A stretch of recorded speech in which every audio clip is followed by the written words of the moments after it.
Olá, boa tarde. Começa agora o JTV UFMA. Vamos aos destaques de hoje. Em meio ao aumento da conta de luz em julho, saiba quem tem direito aos benefícios da nova tarifa social de energia. Estudantes de escolas públicas participam de ações para ajudar na preservação do Parque Nacional dos Lençóis Maranhenses. O UFMA cria prêmio para incentivar a formação de novos leitores. E no quadro Sala de Entrevista, um bate-papo com o professor e cientista Roberto de Pada Carvalho. Ele fala sobre o seu novo livro que aborda a utilização da música como ferramenta estratégica no ambiente de consumo. Nosso telejornal está no ar.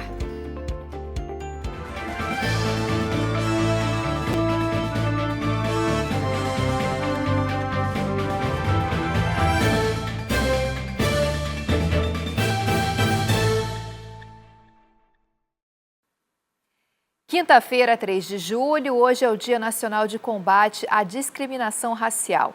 O racismo é considerado crime e deve ser denunciado em todas as instâncias. O Disque 100 é o número dos direitos humanos.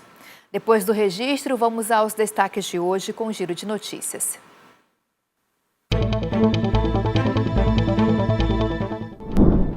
A Polícia Federal deflagrou a Operação Transmissão Fraudulenta na manhã de hoje, com o objetivo de combater crimes contra o sistema previdenciário no estado.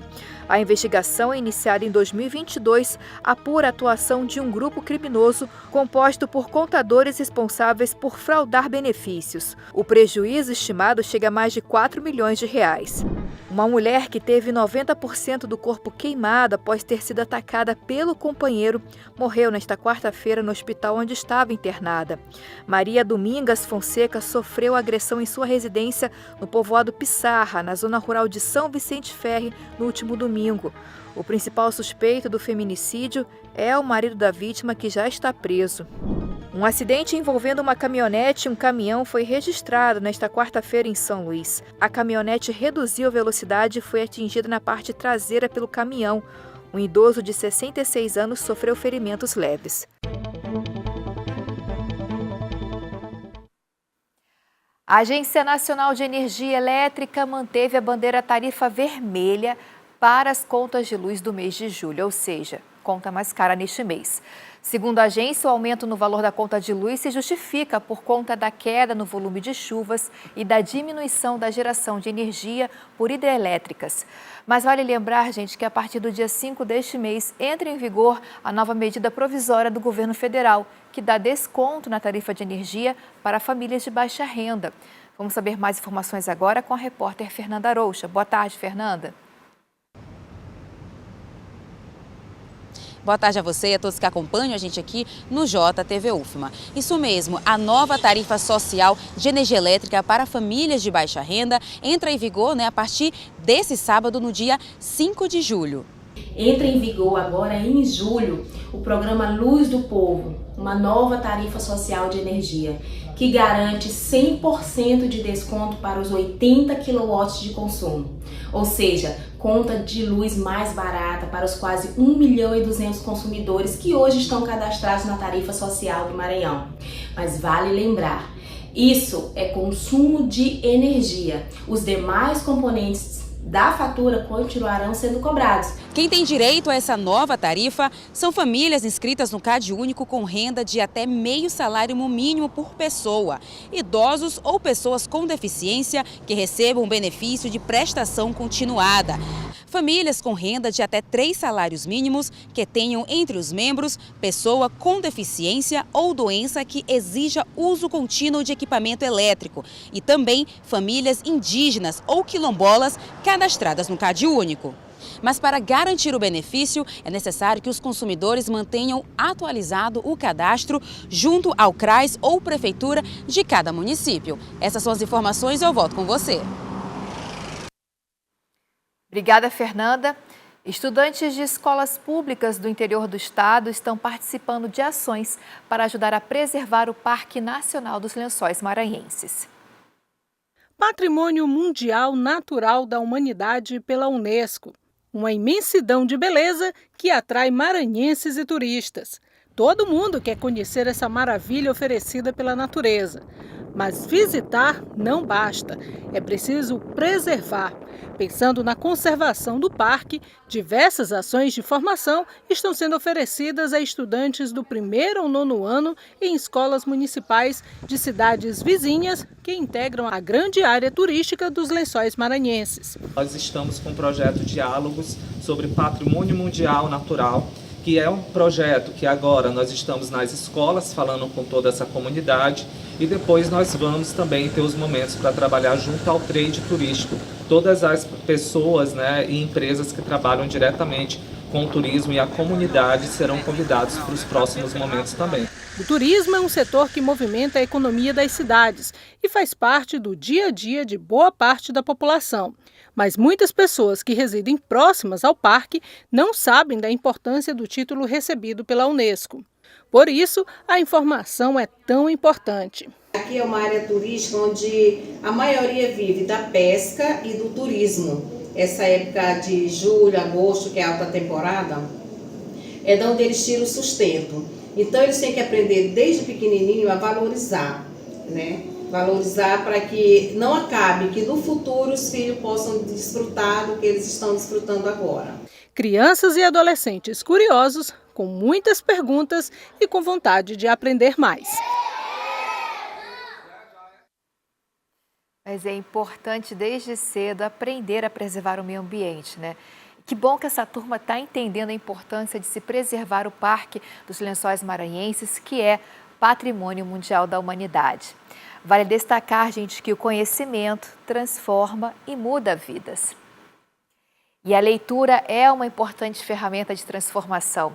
Para incentivar ainda mais o hábito da leitura e a produção do conhecimento no ambiente acadêmico, a UFMA criou uma iniciativa inovadora. É o Prêmio Leitor Mais. Vamos conhecer agora alguns dos vencedores desse prêmio. Desde pequena, Alice Valentina sempre teve uma companhia que nunca deixou só: os livros. Hoje, aos 11 anos, a leitura continua sendo sua melhor aventura. Quando eu era menor, a minha mãe costumava ler para mim à noite, até hoje ela lê para mim, para minha irmã e aqui para o Alecrim, antes da gente dormir, uma história. Aí, quando eu aprendi a ler, eu comecei a ler sozinha, aí eu comecei a gostar, descobrir os livros que eu gosto, os tipos de livro, e aí eu comecei a ganhar vários livros e eu adoro. Aluna do 6º ano do Colégio Universitário Colum, ela conquistou o 1º lugar na categoria Acervo Impresso Mais Empréstimos do Prêmio Leitor Mais, criado pelo Sistema Integrado de Bibliotecas da UFMA. Foram 135 livros lidos em um único ano. Eu gosto de ler comédias, dependendo do livro, eu gosto também de alguns romances e eu não sei bem se é um tipo, mas eu gosto de ler aqueles diários, algumas biografias também. A mãe de Alice não esconde o orgulho. Ver a filha crescendo entre os livros é uma conquista que vai além dos números. Para nós já era claro que ela sempre foi muito boa leitora, fluente e assim, amante mesmo dos livros. Mas a gente não imaginava que ela fosse estar nessa estatística, assim, de maneira tão, numa posição tão relevante. Então, para a gente foi uma grata surpresa e uma felicidade muito grande também. É na Biblioteca do Colum que ela encontra personagens, histórias e descobertas que transformam o dia a dia em pura imaginação. Desde que ela entrou na escola, ela frequenta a biblioteca todos os dias. Pega livro emprestado, ela deixa livros reservados, tá? Então, a relação dela é tipo assim, é de realmente uma leitora assídua. Enquanto Alice se destaca nos livros físicos, outros alunos se destacam nos livros digitais. É o caso deste estudante de Direito, que em 2024 foi o que mais acessou a base de dados jurídicos, a VELEX. É um prêmio muito importante para toda a comunidade acadêmica. Os discentes do curso de Direito se sentem à vontade para entrar nessa plataforma e descobrir todo o acervo digital que ela possui. Desde criança, a Abidá sempre teve nos livros um caminho para entender o mundo. Com o tempo, a leitura virou ferramenta de estudo e pesquisa para um futuro no direito. Eu me lembro que na minha infância o meu pai comprava muitos gibis infantis, os gibis da Turma da Mônica, da Turma da Mônica Jovem, os gibis da Disney. E desde essa época eu venho lendo, eu venho construindo essa base teórica de leitura junto com a minha irmã. Nós líamos muito na nossa infância. E ao chegar na faculdade, percebi que era indispensável a leitura para a minha vida. Tanto é, o curso de Direito ele estimula a pessoa a ler. É necessário ler para que se mantenha atualizado. A iniciativa do prêmio é da UFMA por meio do Sistema Integrado de Bibliotecas, que conta com acervo de mais de 300 mil exemplares disponíveis à comunidade acadêmica. Só este ano, mais de 30 mil exemplares foram registrados. A ideia surgiu a partir das análises das estatísticas do sistema. A gente estava compilando informações para elaboração de relatório e fazer planejamento. Então nós observamos que esses dados eram muito ricos, né, das consultas, dos números de empréstimos, e a partir daí surgiu essa ideia do Prêmio Leitor Mais, que tem como objetivo estreitar esses vínculos, né, e fortalecer essa relação dos usuários da comunidade acadêmica com o acervo das bibliotecas da UFMA. Seja nos livros impressos ou nas telas digitais, a leitura continua sendo uma fonte de conhecimento e transformação. O Prêmio Leitor Mais celebra quem faz dessa jornada um caminho de crescimento.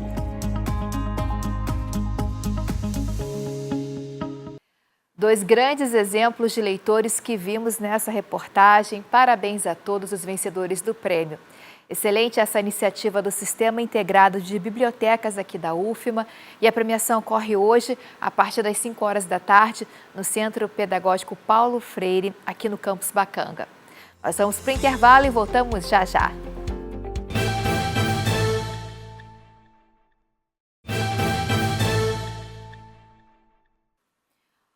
O governo federal lançou um supercentro para diagnóstico do câncer. Vamos saber mais informações agora com o repórter Robert Oliveira. Boa tarde, Robert.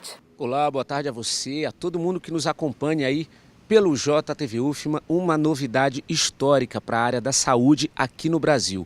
O Ministério da Saúde anunciou o novo centro, é o Centro para Diagnóstico de Câncer. Os laudos devem vir em tempo recorde, diminuir esse tempo para a realização aí do diagnóstico. A ideia é justamente reduzir essa espera que o cidadão já tem diante de uma realidade tão complicada, tão delicada, que é a possibilidade de um câncer. Isso porque geralmente quando o paciente ele recebe esse anúncio do médico da possibilidade de estar com câncer, o tempo para realizar a biópsia já é muito demorado. Então, somado a esse tempo, também tem o tempo para o diagnóstico, que em média é de 25 dias. A ideia desse novo centro para diagnóstico de câncer deve reduzir em até quase 100%, na verdade reduzir 5 vezes mais. 25 dias é a média de tempo, e a ideia é reduzir para 5 dias. Tudo isso, é claro, para que isso aconteça é preciso aí um aparato tecnológico muito avançado. E o Ministério da Saúde deve investir mais de 125 milhões de reais nesse novo centro. A ideia é justamente reduzir o tempo, mas para isso é preciso também adquirir novos equipamentos que possam acelerar aí esse diagnóstico. Isso já acontece com o Instituto Nacional do Coração. Os especialistas realizam consultas, exames e também diagnóstico em tempo recorde. E a ideia é fazer isso também com a parte do câncer, que sempre é um assunto muito delicado, principalmente aqui no Brasil, onde tem altas taxas aí de câncer. Inclusive, esse tempo de redução aí do diagnóstico também pode ajudar a diminuir os casos confirmados aí de câncer, porque assim que recebe o diagnóstico mais rápido, é mais fácil que o tratamento mais adequado seja indicado aí pelos médicos. Esse centro tecnológico deve começar a operar em julho deste ano, né? Então, em pouco tempo, esse centro ele vai começar a ser operacionalizado, e nós vamos continuar acompanhando as movimentações aí com os resultados desse centro. Agora, com mais tecnologia, vão ser utilizados telelaudos ou teleconsultas, os pacientes vão poder conversar diretamente com os médicos, ter esse laudo de forma ao vivo com o médico. Então são muitas novidades aí que vêm em favor da saúde do brasileiro. Essas foram as informações de hoje. Voltamos ao estúdio. Obrigada, Robert. E neste sábado, a partir das 8 horas da manhã, o Hospital Universitário da UFMA será palco de mais uma edição do Dia E, ação coordenada pela Empresa Brasileira de Serviços Hospitalares, EBSER, vinculada ao Ministério da Educação em parceria com o Ministério da Saúde. Diferente de um mutirão aberto ao público, os atendimentos desta ação serão voltados exclusivamente a pacientes da própria fila de espera, previamente agendados pela equipe assistencial do hospital. A iniciativa é realizada em todo o país e conta com a participação dos 45 hospitais universitários da rede. Só no Hospital da UFMA estão previstas mais de 120 cirurgias e 300 procedimentos. Para a estação, o HU UFMA é o hospital com maior número de cirurgias programadas em todo o país. E acontece até esta sexta-feira aqui na UFMA o 7º Encontro Regional de Práticas de Ensino em Geografia. A proposta do encontro é dialogar sobre o que vem sendo realizado na área para a formação dos profissionais. Métodos de ensino inclusivos estão sendo debatidos durante o 7º Encontro Regional de Práticas de Ensino em Geografia. A proposta é dialogar sobre o que vem sendo realizado na área para a formação dos profissionais. Na UFMA, diversas ações já vêm sendo realizadas, como a elaboração de materiais. São materiais táteis, em geral nós fazemos mapas táteis representando as áreas físicas, né? Relevo, vegetação, clima, e também ações de acessibilidade, de evitar capacitismo. Esse encontro, na verdade, está dentro do nosso objetivo, né, do nosso programa de qualidade da graduação, que visa exatamente isso, né? Ter um ensino, né, que seja inclusivo, um ensino de permanência dos nossos alunos na universidade. A professora da Universidade Federal de Santa Catarina, Rosemi Nascimento, coordena o Laboratório de Cartografia Tátil e Escolar. Criado há mais de 20 anos, o laboratório desenvolveu um protocolo de inclusão. A gente constituiu esse protocolo de várias vertentes, principalmente a relação humana. Você tem que ter um diagnóstico de quem é esse estudante, como esse estudante aprende. No nosso caso, a gente dedica a questão do estudante cego, né? Então, como é que ele aprende? Ele sabe braille? Ele usa o áudio? Ele usa as tecnologias assistivas? Então, você tem que ter um diagnóstico. Depois desse diagnóstico, a gente vai conversar com os professores para preparar esse professor que vai receber esse estudante. Às vezes, ele solicita um bolsista, esse bolsista vai para quê? Para descrever as imagens, auxiliar ele nos recursos. As discussões em andamento vão colaborar para que os futuros profissionais transformem as salas de aulas em espaços ainda mais acolhedores para todas as pessoas. Essa inclusão e a diversidade de conteúdos que pode ser ofertada no EREPEG e nos minicursos é muito importante para que os futuros professores e profissionais da área, tanto licenciatura quanto bacharéis, possam entender melhor a nossa realidade, adequar seus pensamentos, poderem refletir mais sobre suas decisões, sobre suas práticas durante o curso e fora daqui, seus projetos com o público. Durante o evento, a professora Irecê foi homenageada por estudantes e professores por conta do trabalho que vem desenvolvendo ao longo dos anos. A utilização da música como ferramenta estratégica no ambiente de consumo. Esse foi o tema de um livro do professor e cientista Roberto de Pádua Carvalho, nosso convidado de hoje do quadro Sala de Entrevista.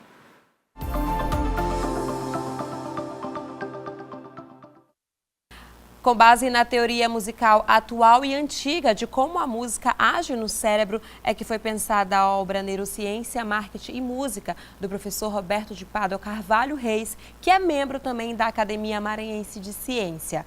A publicação levou 4 anos de preparação e conta com levantamentos realizados em 2 mestrados. Para falar um pouco mais sobre sua obra, eu recebo aqui no Sala de Entrevista o professor Roberto de Pádua. Professor, é um prazer tê-lo aqui no Sala de Entrevista. Essa obra é fruto de um trabalho de 4 anos, né, de pesquisa, e ela começou quando eu passei a estudar mais sobre história da música antiga e me deparei com essa teoria do ethos musical, que ela tem um fundo muito coerente, que diz que a música tem um caráter ético, de influenciar o nosso comportamento. E já é sabido do ser humano que quando nós estamos tristes e escutamos uma música que nos inspira bons sentimentos, o nosso estado de espírito muda, né? Quando escutamos algumas músicas que marcaram períodos talvez de tristeza e angústia, o nosso espírito também, o nosso estado de espírito também muda. E aí eu comecei a cogitar algumas hipóteses, até que ponto a música tem de fato esse caráter de influenciar o nosso comportamento. E comecei a me questionar, será que as músicas que são veiculadas nas propagandas, elas têm esse caráter? As pessoas que fazem música para o comércio, será que tem noção dessa informação? Ou é tudo muito inspirado artisticamente? Ou, de fato, tem algo intencional? Essas foram as questões que nortearam a pesquisa. E aí essa pesquisa, ela leva em consideração grandes pensadores. Quais foram as referências? A teoria do ethos musical, ela é preconizada por grandes pensadores e filósofos do mundo antigo, como Platão, Aristóteles e Pitágoras, cada um defendendo a sua visão do caráter ético da música. E eu queria saber para quem é essa obra, para qual tipo de profissional é voltada essa obra, para qual tipo de estudante, na verdade, né? Essa obra tem caráter, né, científico, intelectual, mas como o próprio título fala, é um estudo multidisciplinar e investigativo. Até mesmo por conta da minha formação acadêmica, que é bem diversificada, né? Atualmente eu estou na minha 8ª graduação.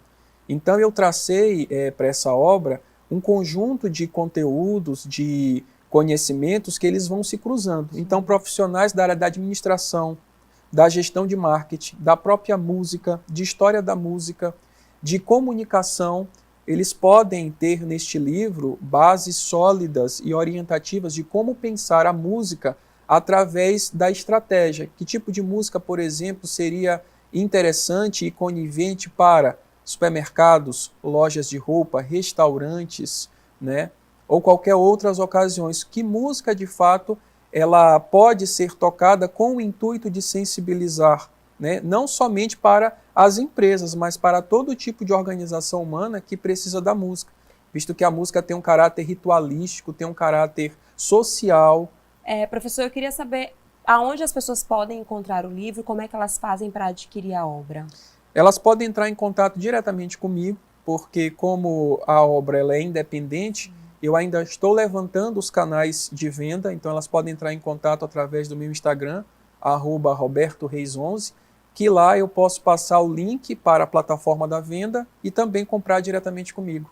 Professor, obrigada por suas explicações, a gente deseja sorte e que esse tema tão central ele seja mais divulgado. Eu que agradeço pelo espaço. Obrigada, professor. Eu conversei com o professor Roberto de Pádua Carvalho Reis sobre a sua mais nova obra. Ana, eu volto com você. Obrigada, Luísa. E o nosso telejornal termina por aqui, mas você de casa pode rever nossas reportagens e entrevistas no YouTube e Instagram da TV UFMA. Acompanhe também o resumo do nosso telejornal no programa Destaques, JTV UFMA às 18 horas. Uma ótima quinta-feira para você.